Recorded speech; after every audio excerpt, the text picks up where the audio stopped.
Good morning, guys. This is day 2, bright and early, and we've got the sun up here, which is beautiful. This is where we're gonna have HQ, reception, bar, drinks, lunch, that kind of thing. And then behind it, we're gonna go all the way to the top of the mountain. We've got a lovely view of the valley here, absolutely stunning. This is where all the accommodation is. Well, some of it anyway. But yeah, absolutely stunning. So today's going to be a great day.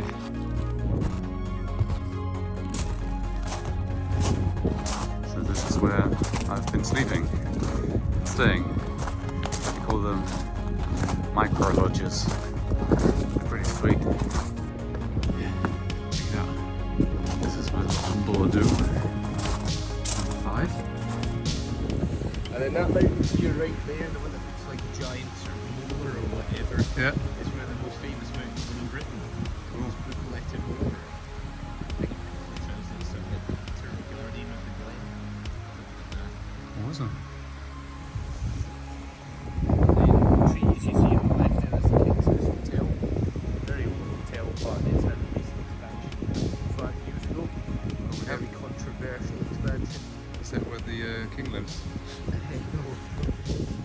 And then you follow that trail all the way out, eventually get out here, about 10.5 miles away roughly. Beautiful. That's the black downhill mountain bike track. Do go by those who are particularly skillful, experienced, and perhaps a little bit mad. We've got through the fence line here. Yeah. That's so you get ski runs, but we also have itineraries. So that's an itinerary. So it's not usually been groomed, flattened and all that kind of stuff. Right, yeah. So it's just natural. It's just a bumpy. potential route down the mountain should you so desire, Yeah. as opposed to any other route down kind of thing. And although it's relatively common to get snow right down to the car park, it's very much not a permanent feature. And a lot of people, because either they don't know the mountain well at all, or are maybe a bit naive, think that the top of the mountain is the top of the chairlift. That's what I thought. Yeah. So I mean, you can't really see past it, so. yeah, that's it exactly. Yeah. So they've taken the most efficient route up, Yeah. but it does mean that it can be a bit misleading, and actually probably doesn't do us any favours. Hey, Ollie from London Golf Community. Where are we, James? We're at Glencoe Mountain in Scotland, in the Scottish Highlands. We are designing the highest disc golf course in the UK. Most likely. Most likely, to be confirmed. This is number 1. We're thinking of putting it right here at the top of the hill.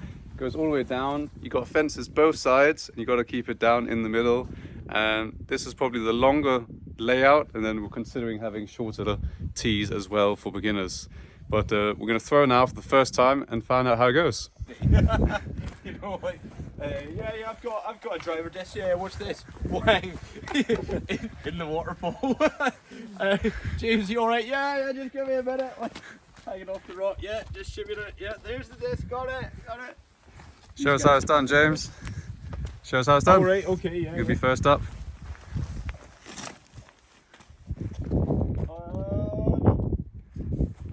We got the distance, but not the accuracy. Decent. Throw down a bit is my suggestion. That was way better than I did. I go for the roll, you see, that's my technique. Tactical. Yeah. Nice. Tomahawk. Perfect. Well, I'm throwing my Pioneer on the backhand. Should just come out nice and wide. Come back in. Perfect. We'll try another one on the forehand.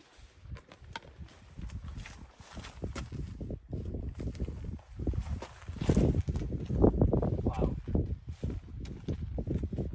Yeah, you don't want to do that.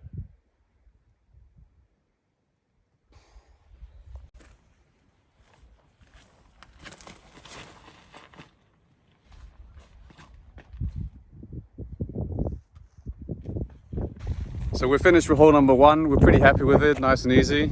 We're thinking that hole number 2 is going to go onto this rock here. You've got a little stream behind it, So if you're running it and you go along, it's going to be really difficult to save power, to say the least. But that looks stunning, and I think we'll go with that. Let's give it a go. Quite cool. Kind of be careful walking down here as well. It's very steep. Oh, you're down by the river as well? Down by the river, looks like we're going to have a head-to-head. Your problem is being able to get all the way up.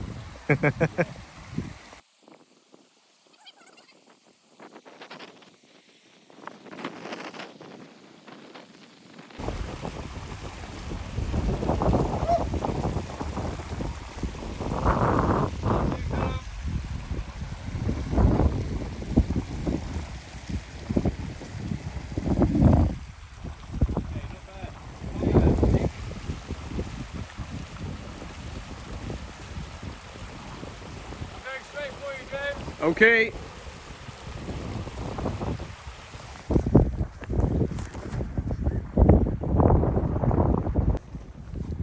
Alright, go on Callum, show us how it's done. Not bad, not bad, not bad. It was on target. Yeah. Yeah, straight. Just vertically. Nice. Let's go.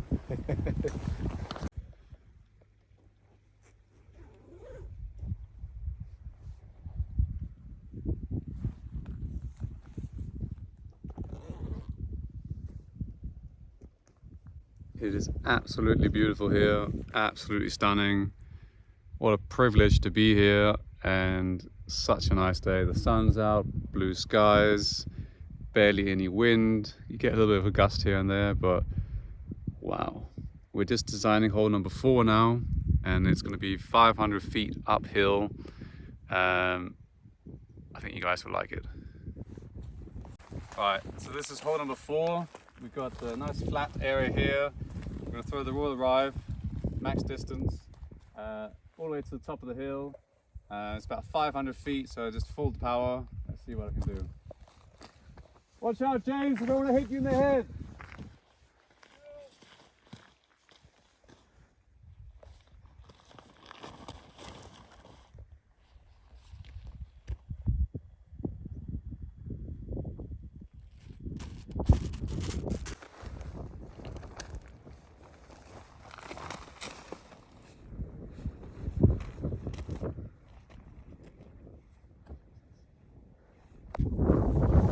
So we finished 4 holes now, 5 more to go, and this is the view from hole number 5. Absolutely stunning. You've got the UK's tallest mountain somewhere here, I think, and then we're going to be teeing off from here where James is standing, and we're going to go along the ridge up into these circular rocks here. It's probably going to be a long par 3 from the long tee. Scotland, here I come.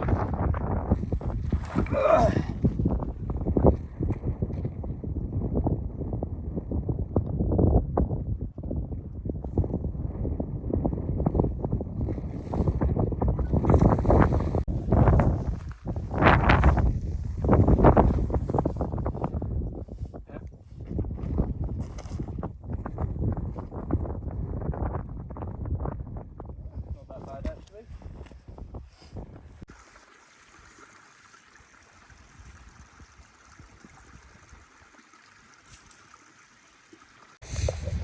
Yeah, fair enough.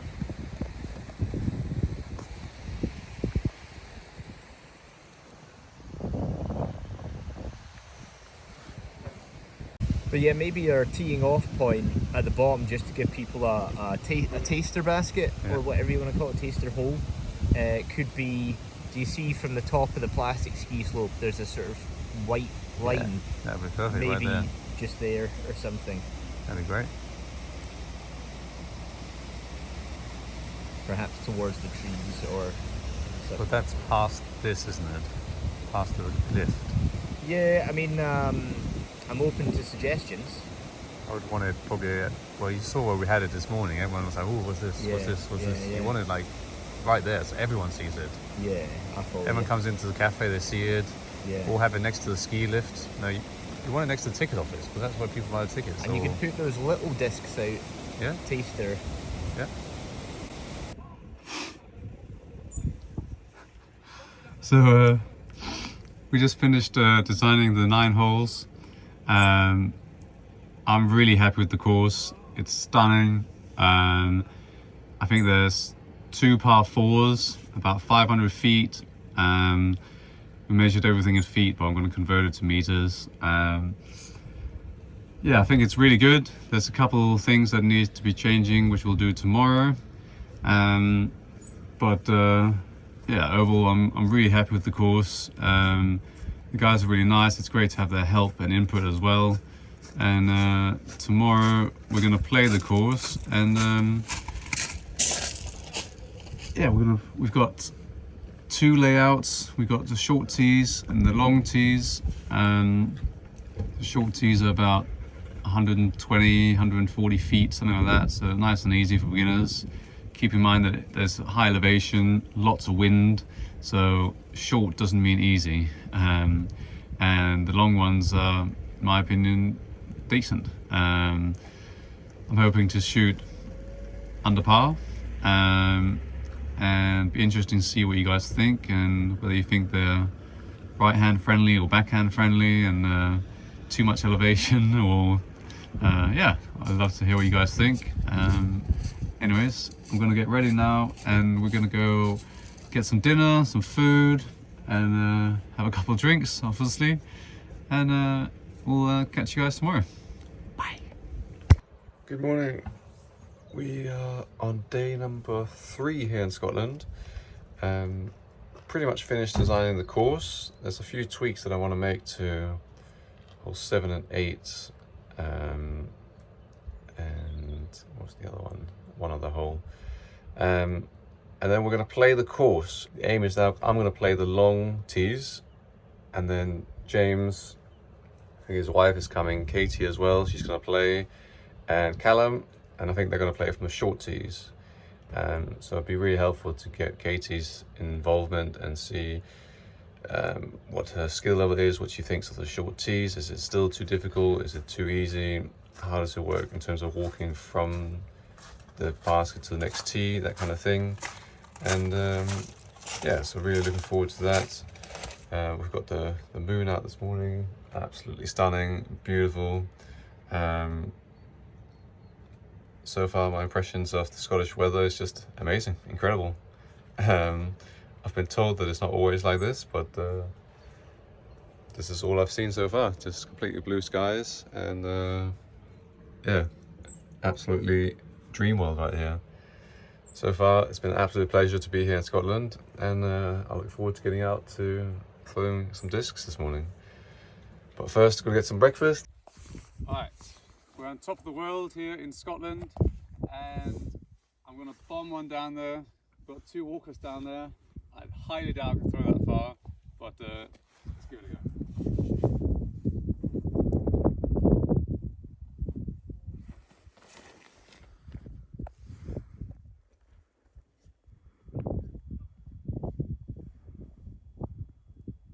Pretty much perfect where we're aiming, right? Yeah. To the short tee on the next hole.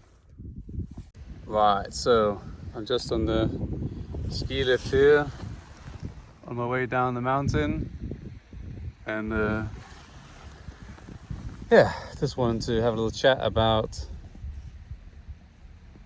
my experience here in Scotland. It's been absolutely incredible, to say the least, and yeah, super thankful for the opportunity to come down here and design a disc golf course. It's been awesome. We finalized 9 holes with 2 tee pads on each hole. We got a red course and a blue course. We just finished playing the first round on the 9 holes. James and I played, and we got James's partner Katie come down and play as well. And yeah, we all really enjoyed it. It took us an hour and 50 to play the course, to play 9 holes, but that including moving the temporary basket here to and from. Obviously, when the permanent course is in the ground, you won't have to move a basket around, so it'll be a lot quicker than that. But keep in mind that you're playing on a mountain, so you've got to be hiking as well as playing. So there's walking in between the holes or as you go, which takes up time as well. We scored pretty well. Katie and James played on the short layout, and I played on the long layout. Katie got 38. She got 1 par on hole 8. James got 35 on with a good finish. You got 4 pars to finish off the round, so a bit of a rough start. And I got -3 on the blue course with 1 bogey. So what's that? 4 birdies, 4 pars, and 1 bogey. And yeah, it's a really nice course. I think you guys will love it. And the course will be open from May to October. So it's a seasonal course. So it won't be open all year round because it's obviously on a ski resort. So in the winter there'll be snow everywhere. So they'll take the disc golf baskets out the ground. And so yeah, you just come down in the summer, play around. And I think they're going to be doing an opening event in June, I think they said. So they're going to do a launch event in June. So also we'll have more information about that soon. Be promoting that, and I won't spoil it, but we got some surprises planned for that, which will be really exciting.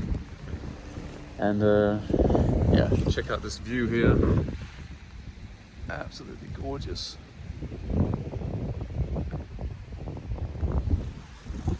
And yeah, so we're just finalizing the pricing of how much it costs to play disc golf, and how much it costs to rent discs, and how much it costs to get up and down the ski lift. And we're probably going to do some kind of bundle. So if disc golfers come, they get a bundle of disc golf and the chairlift in one go.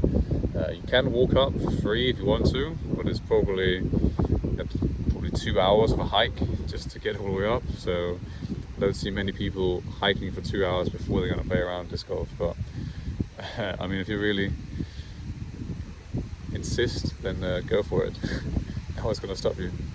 But yeah, most people just get the ski lift up, and it's just nice and easy. We're just going down to the bottom now here, and we're going to just implement a practice hole. We're going to have a practice basket with practice discs for people to try it out before they commit to buying and trying it out. So we're just going to do that now and finalize that, and that's pretty much it, done. We're going to catch up on some admin, and then go out for dinner again, have some drinks, and celebrate, I suppose. Yeah.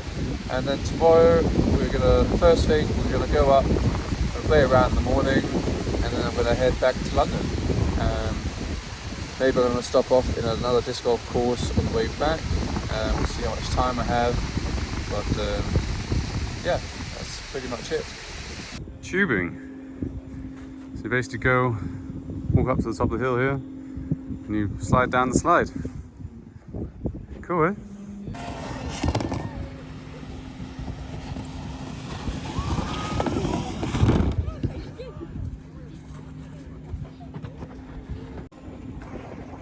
Right, so I've been invited to do the tubing.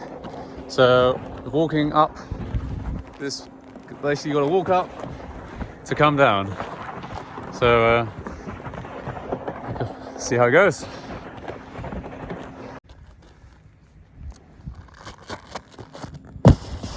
Whee!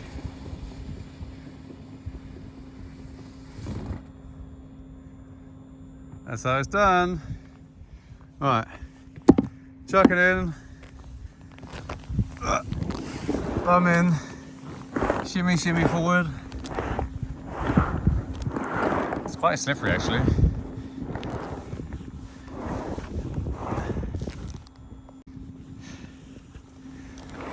Alright, we're gonna do a little spinny. Here we go. Whee! Awesome! Yeah! Jesus, that's fast. All done. Disc golf course designed. Sorry I didn't manage to film everything, but obviously the primary focus was to design the course and make sure that it was functional and it flowed and it was well played. We managed to both play, me and James managed to play the short and the long. Yesterday I played the long, he played the short, and then today we switched. He played the long, I played the short. And it's actually quite good for both of us to play both layouts so that we could sort of notice, does it work, does it not work, does something needs to change a little bit. One of the tees we actually moved back just a little bit because it was actually going across a bike path, and we don't want the tee to be on the bike path when bikes are going over the AstroTurf mat. So we just moved back a little bit. We've mapped out the course on UDisc.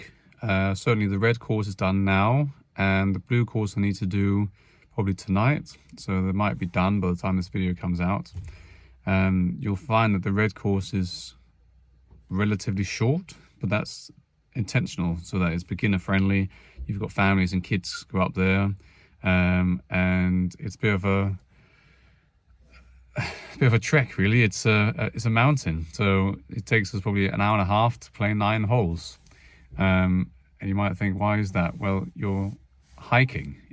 You're hiking while playing disc golf. You're walking up a mountain, so you need to make sure you're well prepared. You've got waterproof shoes, you've got winter jacket, also wind jacket, enough food and water, and then just check the opening times before you come. I think it's 9 to 4:30 is when the chairlift goes up and down. So you definitely want to get that. You don't want to be walking up and down this. So yeah, get the chairlift up, and yeah, it's a lot of fun. The long layout isn't that long, but again, from a beginner friendly course, I would say it's quite tough. James played it pretty well, but again, putting in the wind can be quite brutal. So his drives were great, but the putting was obviously a bit difficult in the wind. Anyways, it's been an absolute pleasure to design a course in Scotland. So definitely come check it out. It'll be open in probably June 2023.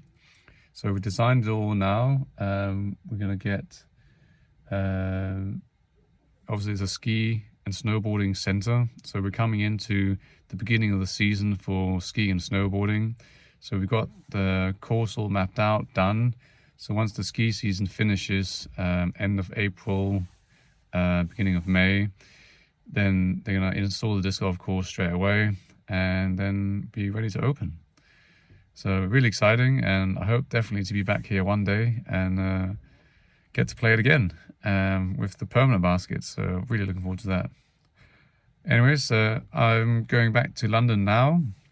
It's going to be a long drive. So we'll be back to Glasgow Airport, drop the car off, wait for the plane, train. I'll be home late. Just wanted to finish off by saying a big thank you to Andy, James and Callum for being awesome hosts. Thank you Katie for coming to play the course and making dinner. You guys have been absolutely amazing. It's been a pleasure to meet you guys, and thank you again so much for your hospitality. It's been very welcoming, so I recommend anyone come out here and give it a go.